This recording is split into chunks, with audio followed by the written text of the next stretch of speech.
네, 매주 월요일 함께하는 시간입니다. 주간 증시 시간 되겠고요. 리서치센터의 박철성 국장님과 함께하도록 하겠습니다. 어서 오세요. 네, 안녕하세요. 네, 벌써 10월이에요. 시간이 굉장히 빠릅니다. 빠르죠? 첫날을 또 함께하고 있는데요. 또 오늘은 어떤 이야기가 준비가 됐을까요? 네, 영화 작전 보셨어요? 작전, 저는 못 봤습니다. 못 봤어요? 네네. 보신 분들 많으실 거예요. 네네. 투자자들 같은 경우에. 네네. 근데 혹시 작전을 펼치는 게 아닐까요? 부실기업 제낙스와 ST큐브 주가가 폭등을 했습니다. 네. 비정상적 폭등이라는 지적입니다. 더욱이 제낙스와 ST큐브 세력은 이미 차익 실현에 들어갔다는 분석 보고가 올라와 있고요. 나머지 차익 매물이 쏟아지는 순간 개미 지옥이 된다는 게 전문가들의 강력한 경고입니다. 제낙스 주가는 최근 141%가 폭등했습니다. 불과 한 달 만에 폭발이었죠. ST큐브 주가도 한 달 사이 155%가 급등했습니다. 시장 안팎에선 누군가 주가를 견인하지 않고는 불가능한 폭등이라고 꼬집었습니다. 주가 조작 의혹이 제기됐죠. 네이버증권 제낙스 게시판에 올린 A모 투자자의 글이 눈길을 끌고 있습니다. 네. A모 투자자는 제낙스의 수상한 거래를 한국거래소에 신고했다고 밝혔습니다. 그는 지난 21일 상황을 예로 들었습니다. 장 종료 30분 전부터 동시효과 10분 동안 거래 상황에 대해서 한국거래소에 조사를 요청했다고 전했습니다. A 투자자는 지난 5월 하한가를 맞기 전에도 지난주 금요일과 같은 이상 징후가 한동안 계속됐다면서 동시효과 막판에 일부러 악의적으로 개발락시키면서 주주 심리를 불안하게 했고 투매를 유발하는 행위를 지속했다고 밝혔습니다.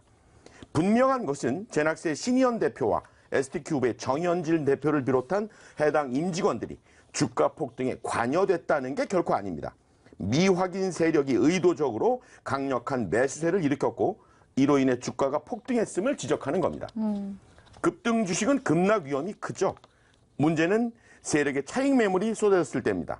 아비규환은 불보듯 뻔한 상황이죠. 네. 그래도 천만다행인 것은 제낙스와 ST큐브 주가가 아직은 고점이라는 거죠.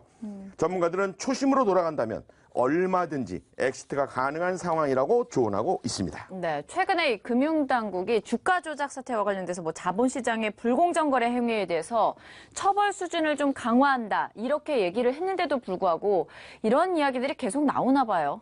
그렇습니다. 네. 그러거나 말거나 이런 식인데요. 네. 자, 이 제낙스 그래프엔 세력의 발자국이 네네. 찍혔습니다. 네. 제낙스 주가를 견인했던 세력은 지난 5월 24일부터 네. 매집을 시작했습니다. 네. 이들의 평균 매수 가격 18,443원 부근으로 분석됐습니다. 세력은 지난 10일 그리고 12일부터 20일 사이에 이어서 27일 이익 실현을 했습니다. 네. 이 기간 대략 19만여 주 규모의 순매도가 발생했고 평균 매도 가격은 24,504원이란 분석 보고입니다. 이를 통해서 세력은 11억 5천만 원 이상의 이익을 챙긴 것으로 분석됐습니다. 이처럼 세력의 차익 실현이 있었음에도 제낙스 가격이 크게 하락하지 않았죠. 물론 그들의 치밀한 계산도 있었지만 지난 8월 10일부터 총 30만여 주 규모의 외국인 매수세가 있었기 때문입니다. 특히 외국인은 지난 9월 10일부터 본격적으로 매수세를 일으켰던 것으로 확인됐습니다. 네. 이들의 평균 매수 가격 21,948원 부근이라는 분석인데요. 네네. 일단 중요한 것이 여러분들이 직접 한번 들려드리고 싶은 것이 취재진이 이 제낙스의 공식 책임자 박강호 팀장과 전화 인터뷰를 했습니다. 첫 번째 질문. 이 제낙스 적자가 지속인 부실 기업인데 네. 주가 폭등과 주가 조작 의혹이 제기되고 있다. 어떻게 생각하느냐라고 물었는데요. 김성현 PD 갑시다. 아니요, 지금은 영업이익 기준으로 관리 종목이 되기 때문에요. 지금 올해 이제 영업 손실이 3년째고, 내년에 이제, 네, 영업이익 기준이기 때문에 관리 종목은 순이익 기준이 아니고요. 그런 건 제가 모르는데요. 탕이 아니고요. 몇 개월 전에 했던 거 다시 회복한 건데요. 정상이고 비정상은 누가 논할 대상은 아니고요. 정상인지 비정상인지는 그거는 누가 모르죠. 그거를 정상이라 비정상이라고 말하는 것 자체가 저는 그런 부분은 제가 잘 몰라서 그런 부분은 얘기해서 제사 상황에 대해서는 말씀드릴 수 있는데요. 이유 있다 없다 그 부분은 제가 답변을 안 할래요. 저는 기사에 대한 부분 쓰려고 한다 그러면은 답변을 안 할 겁니다. 기자분들하고는 제가 답변을 안 할래요. 네, 기자와 네. 언론을 되게 회피하는 것 같죠? 피하시네요. 그렇습니다. 네. 이어서 만약에 주가 폭락 상황에 대해서 네. 투자자들 보호 정책이 있느냐? 요것도 네. 질문을 했죠. 네. 그때 나름대로 저희가 판단을 하죠. 그때 상황에 다 틀리니까요. 이게 회사 입장이에요. 투자자 보호 정책이 따로 있어요, 없어요? 답변 안 한다니까요. 그럼 그 자리에 왜 계세요? 기자분들하고는 제가 그럼 저기 신의원 대표 그럼 바꿔주실래요? 회사 입장에서는 회사에서 제가 그 부분을 제가 책임지고 있잖아요. 그럼 얘기를 하셔야지 왜 답변을 안 한다는 거예요? 제가 답변 안 한다고 했잖아요. 그러니까요. 제가 안 하는데 뭐 왜 그런 말씀하세요? 싸우신 건 아니시죠? 그런 건 네네. 아니죠. 예. 어쨌든 뭐 인터뷰 내용으로 봤을 때는 뭐 정확하게 답변은 주지를 않기 때문에 네. 투자자 입장에서도 굉장히 답답할 것 같습니다. 그렇습니다. ST큐브에서도 이런 모습들이 나타났다고요. 그렇습니다. 이 네. ST큐브의 세력이 네. 발을 담근 것은 지난 1월 17일부터였습니다. 네, 네. 세력의 평균 매수 가격 14,390원 부근입니다. 이들 세력은 이미 차익 실현에 들어갔습니다. 지난 9월 20일부터 28일 사이 36만여 주 규모를 순매도했습니다. 이들의 평균 매도 가격 23,582원이라는 분석입니다. 그들은 한 주당 대략 9,000원 정도의 수익을 챙겼는데요. 이번 차익 실현 매도로 세력은 33억 원 이상의 이익을 챙겼습니다.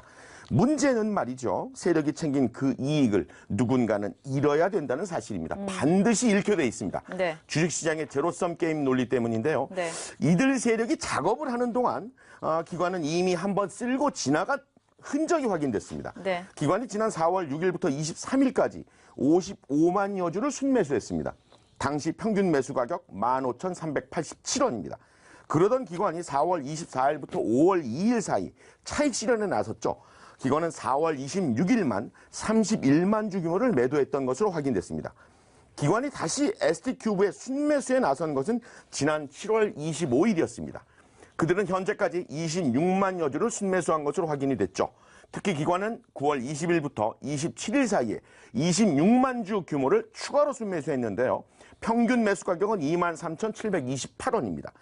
그런데 최근 기관도 매도를 시작했죠. 개미 투자자들이 경계를 늦춰서는 안 되는 이유입니다. 네.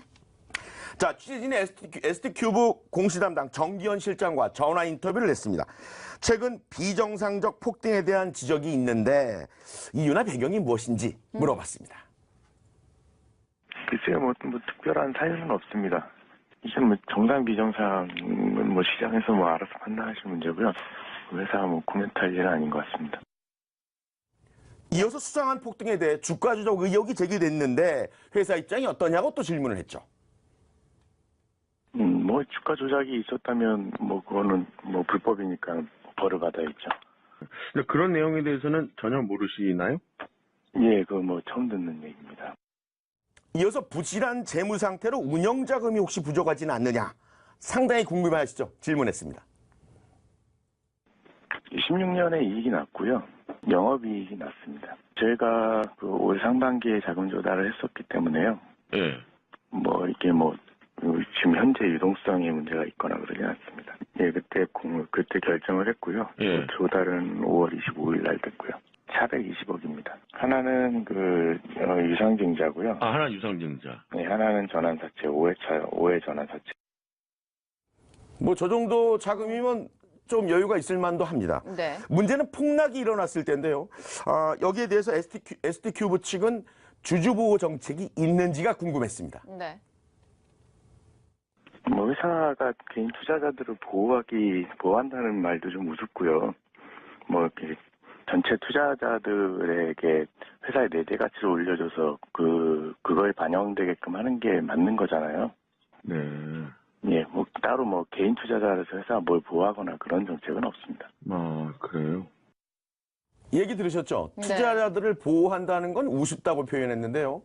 지금 상장사에서 투자자만큼 중요한 위치가 어디 있을까요? 그러게요. 절대 우스운 것은 아니죠. 네. 분명히 지적해드리겠습니다. 네. A 투자자가 네이버 증권 게시판에 글을 올렸는데요. 그는 이렇게 얘기를 했죠. 자신의 계좌는 자신이 지켜야겠죠. 라고 얘기를 했습니다. 초심을 점검할 때라는 게 전문가들의 조언입니다. 좋습니다. 박철성의 주간 증시 시간이었고요. 리서치센터 박철성 국장님과 함께했습니다. 오늘 말씀도 고맙습니다. 네, 하산합니다. 네.